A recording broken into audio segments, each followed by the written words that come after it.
नीलाबाड़ी ग्राम में घुषुरी मरुड़ी घटना को नहीं चिंता पड़ी। ग्राम में क्रमागत भाव में घुषुरी मृत्यु घटुवा अभियोग मध्य बंधुगाँ प्राणी चिकित्सा अधिकारी घटनार तदंत करिसेंती। एक मृत घुषुरीर रक्त नमूना संग्रह करा सह तार व्यवच्छेद करा जायछि। मृत घुषुरीटीर पेटरे छुआ थिबा कथा यार मालिक प्रकाश करिसेंती। रोगर प्रकृत कारण जानिबा पई संग्रहित नमूना को परीक्षा पई पठा जायथिबा जणा पड़िछि। अन्यपटे शनिवार दिन प्राणी संपद विभाग पक्षरु गाँव में केवल 4टी घुषुरी को टीकाकरण करा जायथिला।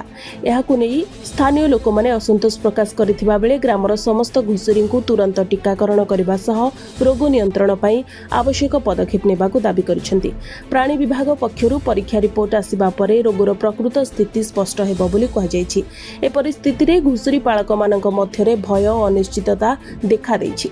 तेबे शनिवार दिन नीलाबाड़ी ग्राम में बंधुगाँ प्राणी चिकित्सा अधिकारी मुक्तिकांत सेठी पहुंची गत 10-15 दिन तले मृत्यु होई पची सढ़ी जाइथिबा किछि घुषुरी एवं शनिवार दिन जणे चाषी घुषुरी मृत्यु देखि मानिले कि नीलाबाड़ी ग्राम में घुषुरी मरुड़ी होई जे मृत घुषुरी को खूब शीघ्र निष्कासन कराजिबो बोली कहिथिले। आवश्यक स्थले नीलाबाड़ी ग्राम में 5 दिन धरी सचेतनता प्रोग्राम करा जाई चाषी मानक सचेतनता कराजिबो बोली बंधुगाँ प्राणी चिकित्सा अधिकारी प्रकाश करिसेंती।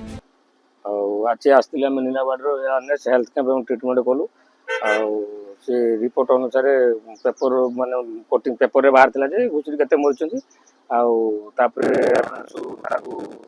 ट्रिटमेंट कलु घुषुरी जति माने थिले घुषुरी मान को ट्रिटमेंट कराला। नेक्स्ट पुनी 5 दिन टी आसीबु तो हमर प्रोग्राम रहिबो ट्रिटमेंट करू जेहेतु माने गुटे पेपर रे बाहर ची इलेक्ट्रॉनिक्स मीडिया रे बाहर ची हम आसी देखिबु कोन होईची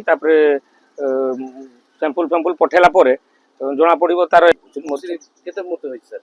घुषुरी मृत्यु से एक्जाक्ट फिगर आम ना से एलआई रिपोर्टिंग मत कले आपन को देबी कोन केते आज मोर घुषुरी मरिला तार केम चलती हां सेटा पोस्टमार्टम चलছে हमर एबीएस अछंती से मते रिपोर्टिंग कले जना पड़ो तार कॉज ऑफ डेथ ता कोन जना पड़ो